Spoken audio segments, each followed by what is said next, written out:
listening to Sweep the League.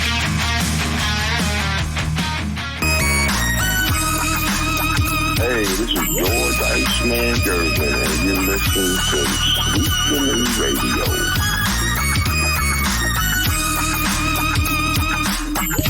All right, what is up, everybody? Rudy Campos Jr. for Sweep the League, STL Network, Sweep the League Network. Be sure to go to YouTube, search Sweep the League TV, hit that subscribe button.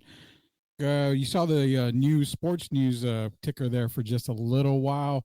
I got some announcements to make here before we get into some Summer League basketball talk, and not just Spurs Summer League basketball talk. It's going to be about, the entire Summer League, how it's going. You guys got any comments, questions on Summer League here, drop them in the chat. We'll get to them.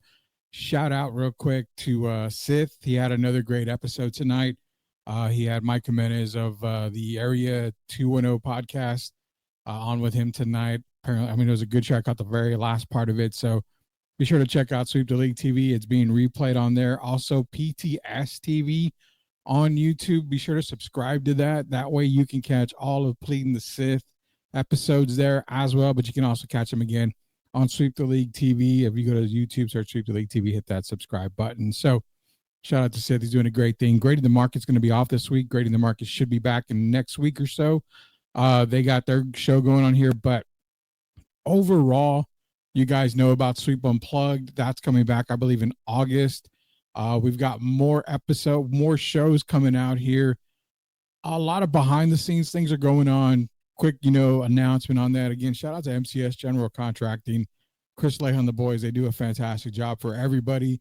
They are the number one in the business. They are guaranteed to make your dreams a reality. Call them today. That's MCS General Contracting, sponsors and friends of Sweep the League. So what's going on with Sweep? Well, we had a little meeting here, and the announcement's coming that a lot of networks, a lot of shows, a lot of stuff gets rebranded from time to time. We're not rebranding the entire Sweep the League network. It's still going to be Sweep the League Network, but because of the shows that are getting added, because of shows like Plead the Sith, a few other shows that we are going to announce, but we can't announce right now until we actually work out details. Painting Corners podcast, that's coming back in 2026. For the Austin Hartsfield, that's your baseball podcast. So that's going to be coming back. As mentioned, Sweep Unplugged. We've got a wrestling show that's going to be starting up again. I think we've got a fantasy football show going on. We have the East Coast covered with a couple of shows there. So the announcement's coming this. Sweep the League Network is getting rebranded with a brand new logo. And it's going to be kind of a different layout, stuff like that. You're still going to get all the great shows you currently have. You don't have to do anything more other than just subscribe to Sweep the League TV on YouTube. That's it. That's all you got to do. It's free of charge. We don't charge anything. We don't ask for money. We don't ask for nothing. All this is being provided for you guys by us here. We're trying to get as much content for you guys out there. Go to Sweep the League on YouTube, Sweep the League TV, hit the subscribe button. That's the big announcement that we've got here. So other than that, I hope everybody's been doing fantastic. We've got some guys in here. Lighthouse telling me to cook. I think I know why, because, apparently I got shitted on for being, for not considering Wemby a generational talent, which, again, whatever. But I'm going to get to that here in a little while. We'll do a generational cook in a little bit. PTS TV is in here, cook. Shout out to Leha and Elias in here. But it's NBA summertime, man. Summer League's kicking off. Let's get into it.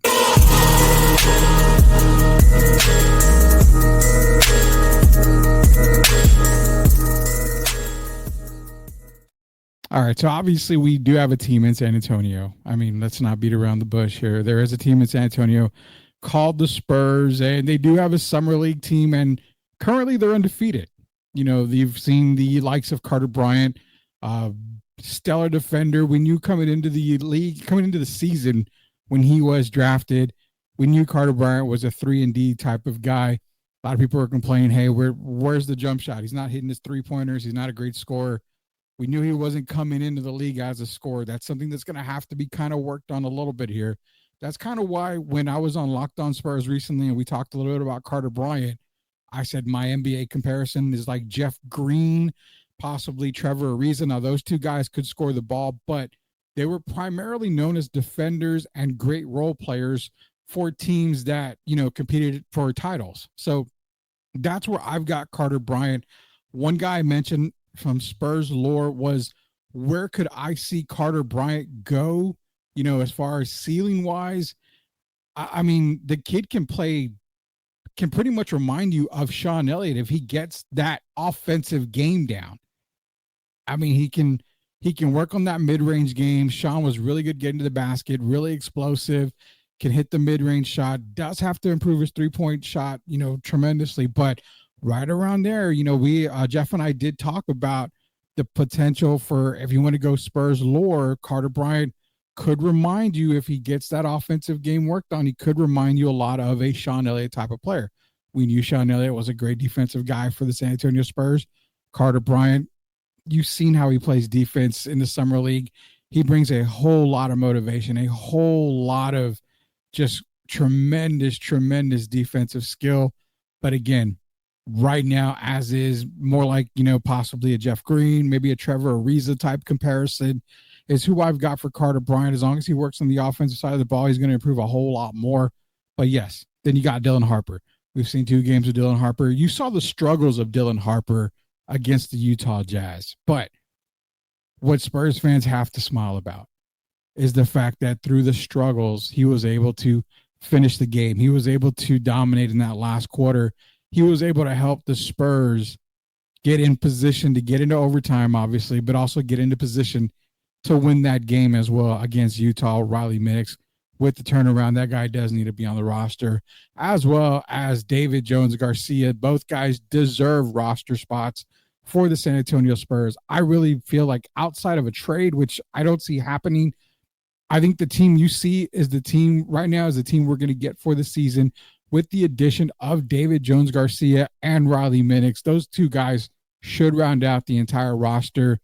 It's looking good for the Spurs right now. We'll get into more of that as the season gets closer and closer as we do our season preview. But Dylan Harper in Summer League basketball.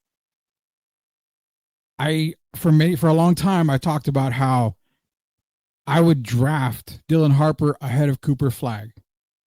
And again, let me reiterate something.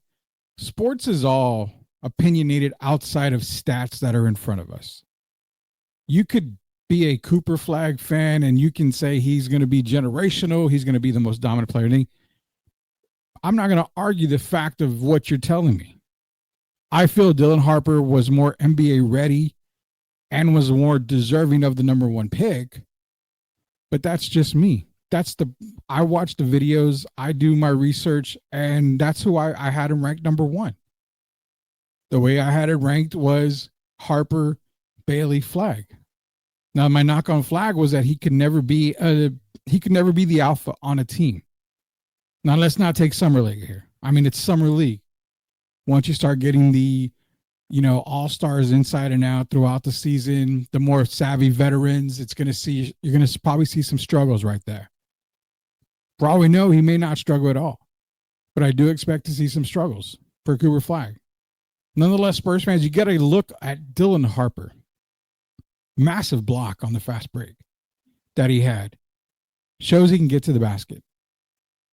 He continues to shoot. Even through struggles, he continues to shoot. You're getting everything you've expected and wanted out of Dylan Harper. Can he work his way up into the starting 5? That's the question. On paper, I think the starting 5 is, for me, eventually should be Castle, Fox, Harper in the backcourt, Harrison Barnes, and Wemby. That spreads the floor for Wemby. They're going to have to, he doesn't want to play in the post. I get that. But that spreads the floor for Wemby. You've got 2 guys that can cut to the basket and get to the basket in Castle and Harper, finish at the rim, big time finishers. De'Aaron Fox can also get to the basket. Harrison Barnes is that deep threat. That's my starting 5 that I like. I like that. Will it start the season off way? More than likely not. What does that do? That puts your bench at Vassell, Keldon, Jeremy, Kornet, Kelly Olynyk. I mean, outside of Kornet, and there were some games there were, But these other guys were starters in previous seasons. So your second unit is primarily guys that used to start. For the fandom out there, hey, it's been a long few seasons of losing basketball. 25-26 was the year I said, this is when they turn it around. I've been preaching it for Locked On for years already. This is the time it turns it around. This is the year. Now, most recently, Gio and I did our top 6 in the West. I had the Spurs 6. Now you're looking at the Lakers with the potential of possibly trading LeBron James. I mean, I had the Spurs above the Lakers before the LeBron trade talks. DeAndre Ayton doesn't scare anybody. When Jake LaRavia was your biggest signing, technically, that doesn't scare anybody. Luka can be in the greatest shape in the world, but shout out to Ron Harper. We said the same thing. Is he going to play defense? Luka doesn't play defense. He's a scorer. He's an offensive guy. There's no more defenders on that team. Dorian Finney-Smith, bye, gone. I mean, the Lakers are in shambles. The Warriors, yeah, I can see the Warriors. But at the same time, I just think you haven't seen that Jimmy Bucket implosion that we kind of get when he's on teams. Could happen this season. Will it? I don't know.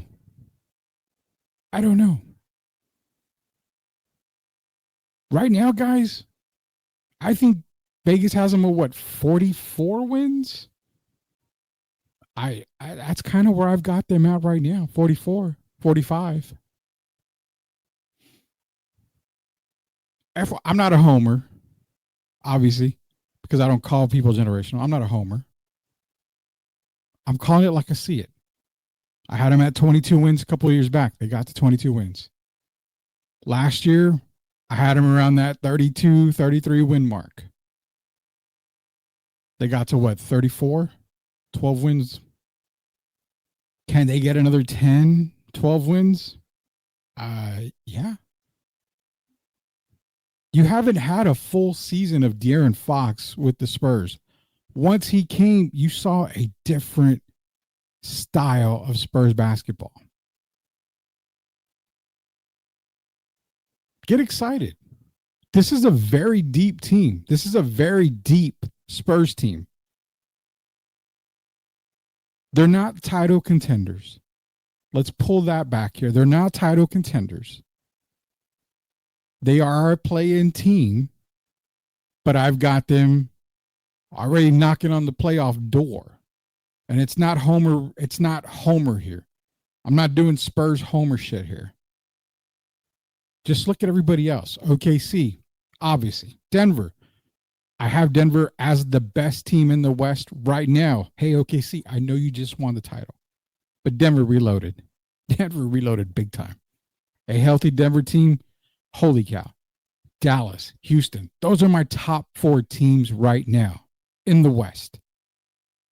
Minnesota, I've got them 5, but I still have questions, even from back-to-back Western Conference Finals appearance. I have questions on Minnesota. It's Ant Edwards, is he the face of the league? He's this, is that. Who cares? Are you going to get a consistent Julius Randle? Are you going to get a consistent Rudy Gobert? You re-signed Naz Reid, but you saw a struggling Minnesota team go into the playoffs and turn it up and get to the Western Conference Finals again. They're too wishy-washy for me. Then you go to other teams, like I mentioned, Golden State. I'm waiting for that Butler implosion. Then you go, Phoenix? Bye. No, I mean, I ain't gonna lie. Phoenix with Kobe Brea, who was drafted in the second round this past year. We're getting into the draft picks here in a minute. Him and Devin Booker, that could be a really nice little team they got going there. But not enough. Portland it's on its way, but not enough. Not quite yet. Shout out to Hanson Yang. Talked about him too. Who else? Memphis? Up in the air. It's up in the air. The Pelicans? Nah. Can't really get anything on the Pelicans. The West is not looking tough 5 down. The top 4 teams are there. I mean, you can't deny the top 4 teams. There's no doubt about that. So that's why I've got the Spurs up there right now. They've got perennial all-star Victor Wembanyama. They've got an improving Stephon Castle coming off of a Rookie of the Year campaign. You got 2 great rookies that one can make an impact. The other one can make a difference. And that's just playing defense. Just make a difference. You've got De'Aaron Fox, who can have buku good nights, can be a potential all-star. Keldon Johnson has shown what he can do as a 6-man. Could have been in the 6-man running easily. Devin Vassell, if he goes into that reserve role, another guy that can give you 16, 17 points a night off of that reserve role, which I think fits him way better than a starter role. Jeremy Sohan, you get him in there for that, 18 minutes a night, 19 minutes a night. You're not asking to do much. Olynyk and Cornette, the perfect guys to back up Victor. They can even play right next to Victor. Have a little twin tower thing going. It is a very loaded team right now. Just like we mentioned, the draft. Jacob Erickson here, grading the market. We will be back. They will be back. Yeah, shout out to them too. The draft was loaded. Man, we were telling you guys about the draft. This draft was going to be loaded with potential all-stars, potential superstars, guaranteed all-stars. But you're also going to have guys that are going to make immediate impacts. You're seeing it in Summer League. Guys like Reed Shepherd from last year. Shout out to Reed Shepherd. I was very hard on him. I didn't believe anything in Reed Shepherd. The jump shot that he had coming in had a massive hitch in it. He's really worked on that. Playing out of his mind. He's going to get minutes in Houston. No doubt about that. Could he take over for Fred VanVleet? It's possible. I think so. I really do. But you've got guys like Trey Johnson out of Texas, who would have been one of the guys that I figured if the Spurs drafted, 8-14 or 9-14, where they were supposed to draft, that was the guy I had circled, Trey Johnson. Try to get him. VJ Edgecombe. He's going to make a difference in Philly. It makes it easier for them to move a Paul George or somebody. Hell, I'll be honest. It makes it easier for them to move a guy like Tyrese Maxey and play VJ Edgecombe and Jared McCain, who, barring injury, Spurs fans, McCain would have been Rookie of the Year last year. It's called a spade a spade. He would have been Rookie of the Year last year.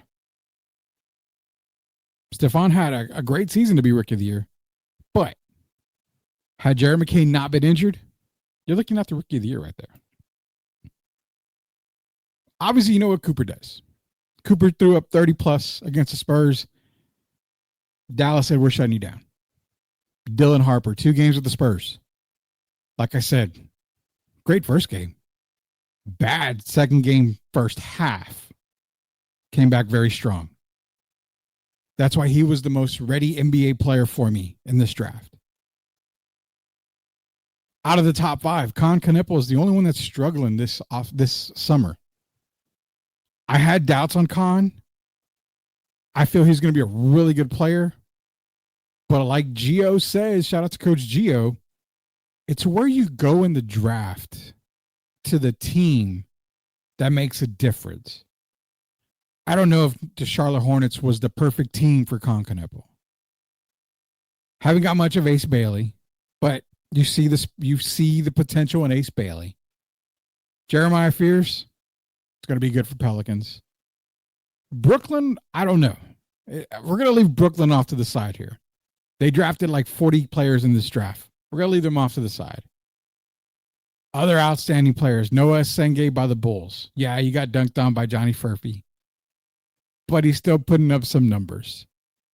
Derek Queen started off pretty hot. He's cooled off. Yang Hansen Yang. He was my super sleeper on the Locked On Spurs show when we talked about it. And people thought, I didn't even expect him to be drafted in the top 20. Hell, not even in the first round. Portland took him. The kid has a very big basketball IQ. It's going to be fantastic. It's going to be fun to watch. Walter Clayton. I mean, truthfully, when is the last time you've really seen a guy with a massive March Madness run get drafted into the NBA and continue that run? Doesn't happen a lot. Player of the tournaments and all that, it doesn't happen a whole lot. You don't see that a whole lot. He's having a great game. I mean, a great summer.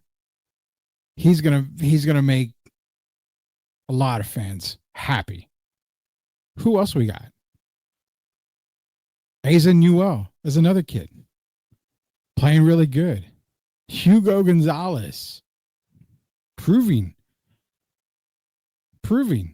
why he deserves to be in the league. Boston's got a great one in Hugo Gonzalez. As for mentioned earlier, Kobe Brea. I mean, he's having a monster summer league. Maxime Reynaud, another one. Shout out to Matt Guzman. He talked about him a lot. This is a very loaded draft class, and we have yet to see a lot of the players drafted really come out of their shell. You've seen bits and pieces of Kasparas Jakučionis, Nolan Traore. A lot of these kids are still going to come out of their shell. But this is a very deep draft class, and it's showing why. It really is showing why in this summer league. Rudy Campos Jr. for Sweep the League made an announcement earlier. When we get back from this quick commercial break, we'll make that announcement again to you guys about the rebranding of Sweep the League Network. Real quick, word from our sponsor. Shout out to MCS General Contracting. Are you looking for a contracting company that gets the job done right the first time? Look no further than MCS General Contracting.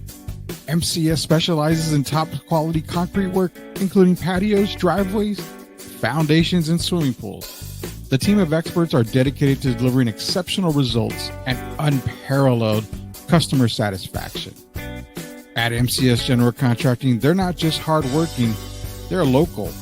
Based in San Antonio, they are committed to building relationships and trust within the community. That's why MCS guarantees your satisfaction. They pride themselves on getting the job done right the first time, every time. So why wait? Contract MCS General Contracting today to schedule your project and experience the difference for yourself. MCS General Contracting. Building a better San Antonio, one project at a time. Proud sponsors of Sweep the League. You are watching Sweep the League TV. Make sure you subscribe and catch our new videos. Sweep the League TV with Rudy Derrick and Coach Gia. Let's get back to the live show. You are watching the best in the business.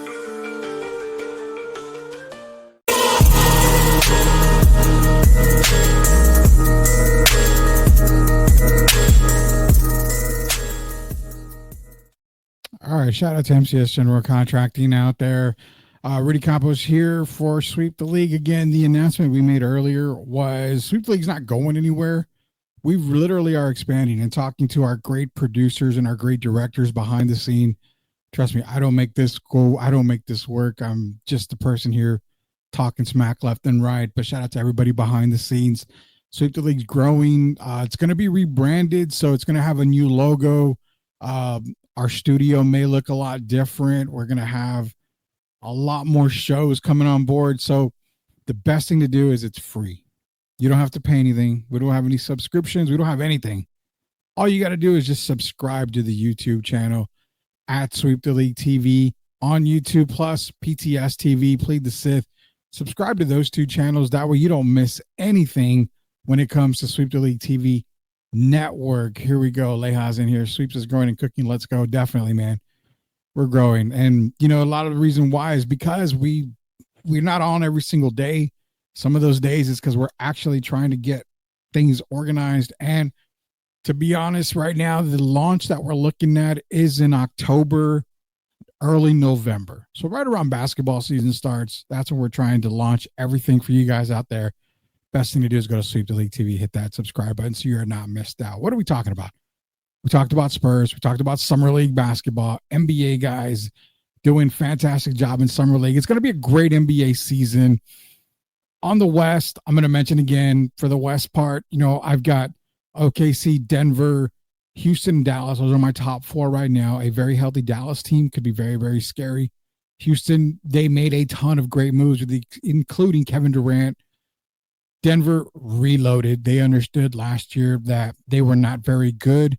They reloaded, and actually, like I mentioned earlier, I've got Denver number one, barely over Oklahoma City right now. I mean, Oklahoma City's the title winners, they're the champion, but man, Denver's did a lot, and Houston is not that far behind. So where does that leave the Spurs? Again, I have Minnesota 5. I've got the San Antonio Spurs 6 right now, but Minnesota is a very scary team for me because I have no idea what to expect when it comes to Minnesota. But we're going to leave all that for when we get closer to NBA time.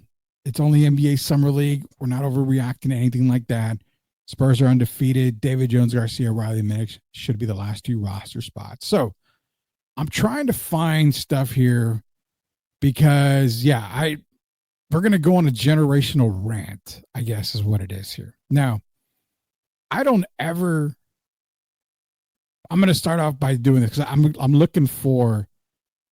really looking for these messages here. I had a really good one, and let me see if I can find it. I'm painting the picture. Here we go. So over the weekend, you know, I made the comments, and one of the guys from Locked On Spurs YouTube commented on a post that I made. Now, I made the post and basically said, you know, a lot of dumb shit is spewed everywhere. And I was like, okay, I'm going to bring this up because I really want you guys to see it. So we can kind of get into it here. So let's share it out here. And shout out to this guy. He's an amazing guy. We talked about it and everything's cool like that. So we're going to share this out. So I made the post because Jason McIntyre, you know, says DeAndre Ayton is statistically in the same class as Nikola Jokic. Yada. DeAndre Ayton ain't nowhere near that class, period. You know, he's nowhere near that class at all. So LA has his man, fuck them in the generation. Okay, yeah. I agree with that. I mean, we're going to get into all that right now, man, because we're going to clear the air. Leave it to Jeff Garcia. Shout out to Jeff, you know, stirring the pot all the time with me too. Always getting me in trouble, but nonetheless. So I put everybody just spews dumb shit daily everywhere these days. It's all for clicks. Shout out to Zane at Apollo 243. Came back at me. Much love, but you just said Wemby isn't generational. So yeah, you're right. Everybody really does spew dumb shit for clicks. Okay. So of course I leave my Ric Flair. Says, prove to me how he is at this point. I don't care about clicks. I don't say dumb shit to say shit. If you want to know, prove it to me. So basically, if you've listened to Sweep the League and our network, especially Sweep the League TV, we're going on, oh golly, man. We started in 2016 as the Rated R podcast. So going on 10 years roughly of doing this thing, I'm going to flat out tell you guys this. I don't give a shit about clicks. I don't care about clicks. What I post on my timeline is my stuff only. If I get 1,000 clicks on it or likes, great. If I get 1,000 views on it, awesome. If I get 0 views and 0 likes, guess what? I don't care. It doesn't bother me because I post stuff on my timeline for my own sake. If you want to agree with it, cool. If you want to disagree with it, cool. I am all for getting disagreed with, as Zane did, and he, him and I went at it a little bit. But at the end of the day, like I told him, I'd rather have a good conversation, and you make your point, rather than other people coming on and, well, you're a dumbass. You don't know what you're talking about. You don't know basketball yet. Well, why do you say I don't know basketball? Give me your reasoning behind it. So shout out to Zane at Apollo 243. We had a great conversation that day. He gave me some stats, and the thing with him is that he did come back and he did say, and I quote, first rookie ever with the stat line, led NBA in blocks, defense player finalist snubbed, year 2, game of the year 2 stats. And basically, if you take what he said, the first rookie ever with that stat line, David Robinson had better stats, with the exception of the assist, I believe is what it was. And of course, 3-point shooting. I mean, David Robinson's never going to be was never a 3-point shooter. So outside of those two things that Wemby was better on, David was better overall. Now, again, my post was, you said the first ever player with that stat line. But yet he only beat David in 2 categories. So it's the wording thing with me. It's the wording. If you word it one way and it checks out, high five. If you word it another way and it doesn't, I'm going to say, hey, it doesn't check out. So if you get into the technical side of things, he said, well, if you average the assist and you average the 3, basically, if you chemistryed everything, then Victor had, a better stat line, better than anybody ever. I don't have enough time to do all the research on stuff. Yeah, I talked to, Derek Gervin and I talk a lot. Derek was kind of like, well, that's a very big stretch. But nonetheless, I'm not here to cook Zane. I'm not here to cook him at all. Great conversation. Him and I went back and forth. So what it comes down to is this. I personally was asked, and I've been called, a dumbass. I've been called that I don't know shit about basketball. I've been said, and for all you guys out there with burners, and Zane, I apologize to Zane too, because I thought he was a burner account. He only had like 3 followers. So I figured, well, here we go again. More people with burner accounts, more people who can't post from their own profile, because I'm going to say it, because they're pussies. They don't want to post from their own profile, which is, it's stupid. You shouldn't be doing that. If you've got enough balls to say it, post it from your own page. That's all I got to say on that. But I thought he was a burner. He wasn't. But I mean, you got other people burner accounts, okay, whatever. I don't care. But because I personally, me, do not consider Victor Wembanyama generational, you would think the city of San Antonio was burning. You would think that, I'm being hunted like if I'm on the Running Man. Because I don't agree with that, or I say he's not generational. In one of my posts, my words are, there are two guys that I consider 100%, hands down, no doubt in my mind, generational. That is Kareem Abdul-Jabbar and Michael Jordan. Now, I did say on my post as well, there are a lot of players I would consider generational. When I say I would consider them, yeah, they pass a lot of the generational, categories. For me, it's about winning. Tim Duncan is in that category of, I would consider Timmy generational. Never had a losing season. 5 titles, 5-1 in the finals. Should have been 6-0. Almost put up a quadruple double, which he did put up a quadruple double. But almost had a quad double in an NBA Finals game. But I have the most like nitpicky things on stuff. I look at it, what is the one thing Timmy wasn't during that entire career? Was he the most dominant player in the game of basketball for majority of his career? That's nitpicky stuff. I know it is. But Tim Duncan is a guy I would consider generational. You want to call David Robinson? I got flack for not calling David Robinson. People that, come at me that are in San Antonio for not saying David Robinson was not generational. David Robinson is a player I could consider generational. I could consider him generational. He revitalized the center position. He was the first center that truly played like a guard, could dribble, get to the basket, very quick on defensive side. His rim protection was like, that was generational too. Because you started to see centers come after him. Alonzo Mourning, players after him that started to play similar to his game. So I could consider him a generational player.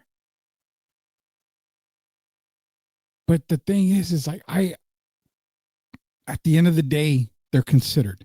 I've only got two guys, and this is where it kind of gets a little shitty, I guess, for everything else here. Let me answer generational for you guys, because people take social media, people take what other people say so serious. So follow me on this little path here. At the end of the day, because a player doesn't start their career as generational in a person's eyes, doesn't mean they can't be generational when it's all said and done. Nikola Jokic is putting up generational numbers. Now, personally, I've seen video of Arvydas Sabonis in his prime. That's generational. Sabonis was never generational in the NBA, but if you watch video of Arvydas overseas, that's generational talent. A center that could do that. Never saw it before. We're seeing prime Jokic right now in the NBA. That's exactly what we would have seen with Sabonis. And is he generational? I mean, damn near. He's a guy I would consider today, consider him being generational. There's a couple of times he should have won MVP, and he didn't. That is the type of player that's generational. I will not go on record and say Victor Wembanyama is generational right now. Right now, he's not. And the people that come at me on X you've never seen a 7'4", 7'5" guy have guard-like skills. Okay. You've never seen 7'4" knock down a three ball. Okay. I mean, I've seen 7-footers knock down a three ball way better than Victor has. But as mentioned, you're picking parts and pieces of this and that. If you're 7'4" and nobody can stop you in the paint, that's where I think the generational talk should start, is in the paint. Dominate an area. It's not going to happen, obviously. But before I get off that track, I want to get back to the path I was on. Generational talk. For all you kiddos out there. At the end of the day, a generational player. Now listen closely. Now, you know what? Let's take the graphic off here. Listen closely. A generational player is what you want a generational player to be. If you feel Victor Wembanyama is a generational player, a generational talent, that is your opinion. That is your fact in your head. That is all you. If you walked right up to me in my face and said, Wemby's generational, okay. I'm not going to disagree with you because that's your opinion. That's your list. If you've got Wemby, Duncan, Kobe, whatever, they are generational. All you're looking to do is pick a fight with me when, to be honest, I don't give a shit about your list. I don't give a shit who you think is generational.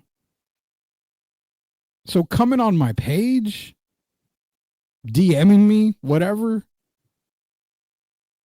saying I'm stupid, I don't know basketball, you're talking to the wall, man. I don't care. You make whoever you want generational. Your generational list, your top 10 list, is going to be way different than my top 10 list. You have Kobe Bryant in your top 5. Kobe's probably 10 or 11 for me on my list. That's the thing with sports.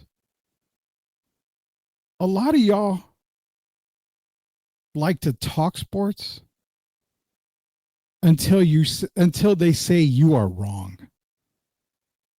And it could even be yeah, I don't agree with that. Then you go from why not, or you go from, well, okay, to complete asshole about stuff because somebody doesn't agree with you. Rather than say, why don't you think he's generational? Well, in my opinion, he's not generational because of this, because of this, because of this. You know, I just don't see that. And then you all get all pissed off. And then it's all hell breaking loose. Because so-and-so said he's not generational because of this. Who gives a fuck? For real, who gives a fuck? Your generational players are not my generational players. You and I can agree to disagree. We can disagree all day over beers, whatever. I don't care. I am the most easiest person to talk to. You guys that come at me too, you understand. With the exception of one guy. I can't stand one motherfucker out there. But there are guys that come at me. You see how I respond. I don't ever berate you. I don't ever talk down to you. I don't ever make you feel stupid. My biggest thing is prove to me why you say that. Because I really want to know. I want to learn every single day about things. I want to know your opinion. I don't know anybody's mindset. I'm not fucking Xavier, Professor Xavier. I don't know your mindset. I can't read your mind. So explain to me why this, instead of being an asshole and bitching about stuff. Why don't you be a man? Why don't you be a person, a human being, and explain your reasoning, and let's have a talk about it. And at the end of the day, if we don't agree with it, hey, we shake hands, we toast the beer, and we don't agree. No big deal. No harm, no foul. But I'll never make you look stupid. If you want to come to me and tell me, you know, Matt Bonner was the best Spur ever, man, I will smile and say, cool, awesome. Why do you feel he's the best Spur ever? Because of this. I'm not here to change your mind. I'm not here to convince you you're wrong. I'm not here to convince you you're right. I'm not here to anything. I'm here to just say, sweet, cool. I respect it. So when it comes to generational, Leha's in here. Keep cooking, my dog. Always, man. You know I always will. When it comes to generational talk, because I don't consider a player generational, because I don't, doesn't make me a hater, doesn't make me a non-Spurs fan, doesn't mean I don't know shit about basketball. I know a lot more basketball than you guys have forgotten, probably.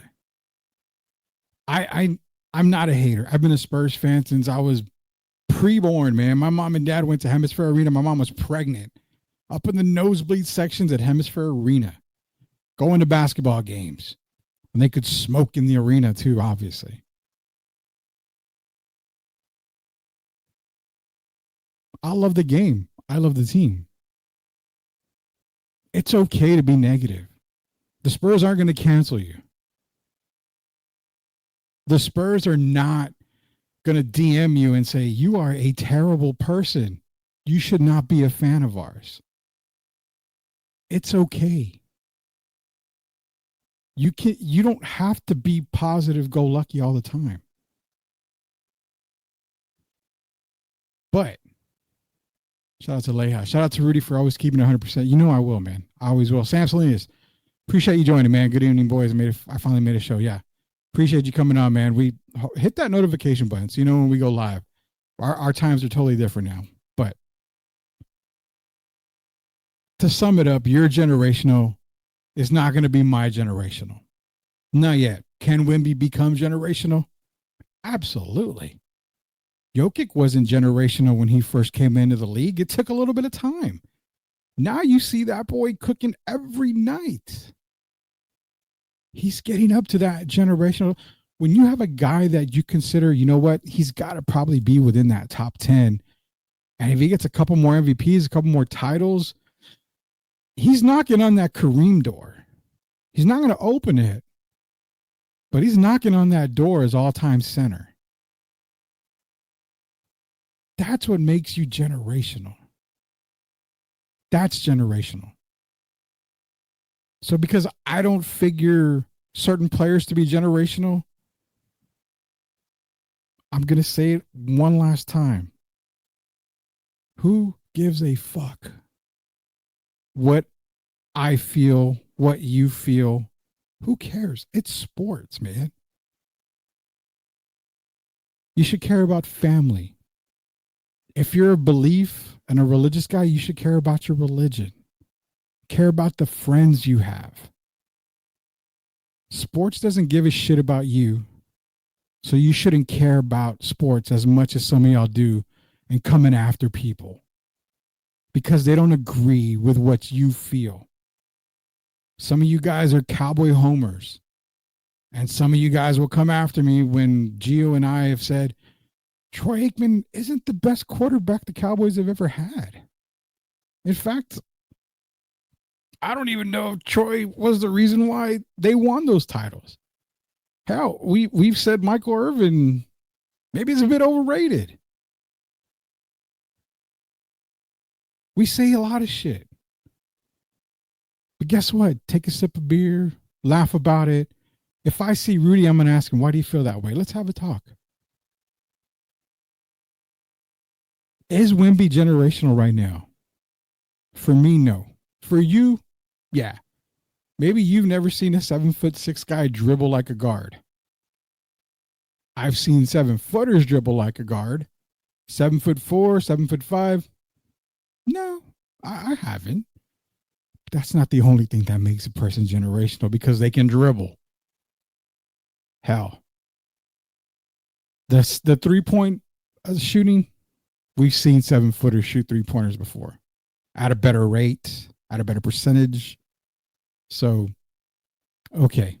Now you want to get technical, 7'4"? Okay, yeah, 7'4".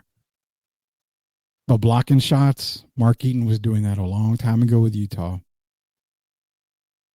You know, stat-wise, we've seen better rookie stats. Wemby is generational for you. He's not generational for me. Not yet. David Robinson may be generational for you. I consider him, and I would consider him generational.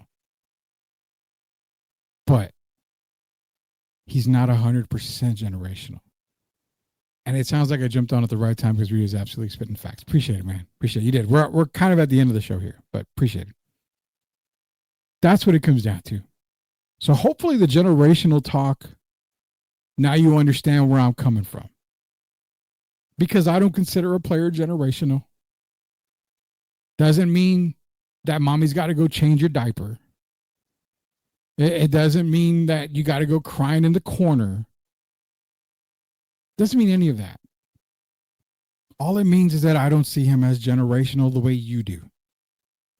Just like you don't see people that would be generational to me. Guess what? I'm not going to call you dumb. I'm not going to call you stupid. I'm not going to argue with you. Because as mentioned again, I don't care about all that stuff. You're not going to convince me. And if you do convince me, it's because we had a really deep conversation and we really, really, really laid it out on the line. Maybe at the end of the day, yeah. But that's in person. You're not going to convince me over X. I don't care. And that's why I don't respond to a lot of people on X a lot of times. Is because, man, like I mentioned on X, I have better things to do, like watch paint dry and stare at the wall, than I do arguing with people who just don't see the point being made. Rudy Campos Jr. for Sweep the League. Again, be sure to go to YouTube, search Sweep the League TV, hit that subscribe button so you are not left out in the cold. Sweep the League is rebranding. It is going to be around October, November. It's not changing the name. It's still going to be Sweep the League, but it's going to be a broader network. So more Plead the Sith, more Sweep Unplugged, Grading the Market's going to get another upgrade as well there. Sweep the League TV. Plus, we've got more shows that are going to cover a ton of whole bunch of topics from entertainment. There's even talk about and it's kind of crazy, but it's even, like not a political, but a world event type of show coming. There's just MMA talk, movie. There's my producers and directors are working on a lot of stuff. So the best way to keep in the loop, Sweep the League TV on YouTube, hit that subscribe button, hit that notification button. That way, when we go live, you get all those notifications ASAP. Plus PTS TV on YouTube. That's Plead the Sith TV. With Elias. He had another great show earlier today. Be sure to check that out. It's on PTS TV as well. It's on Sweep the League TV's YouTube page as well. Don't want to miss that. I appreciate everybody joining us. We have JD Wyatt, Southern Fried Sports. He's going to be coming on, I believe, Thursdays when we're going to try to get him on here. That's going to be another fun show here on Sweep the League. Be sure to join us on Thursday when we have JD Wyatt here from Southern Fried Sports. Lot to talk about, man. I appreciate everybody joining us here tonight for Coach Gio. It is Rudy Campos Jr. for Derek Irvin, who is supposed to come back soon. Anthony's in here. Great show. Really appreciate it. Joel calling. I'm so late. Man, don't worry. Just catch the replay. You don't want to miss the replay. I kind of went a little crazy on the generational talk draw. You want to catch the replay, man. Appreciate everybody joining us here again for Derek Irvin, for Rudy Campos Jr., for Jacob, Eric, and those guys over, and Anthony over at Grading the Market, Pleading the Sith as well. Sith Elias. For everybody a part of Sweep the League Network, I appreciate you joining us here tonight. Till we see you later, we'll see you later, Knuckleheads.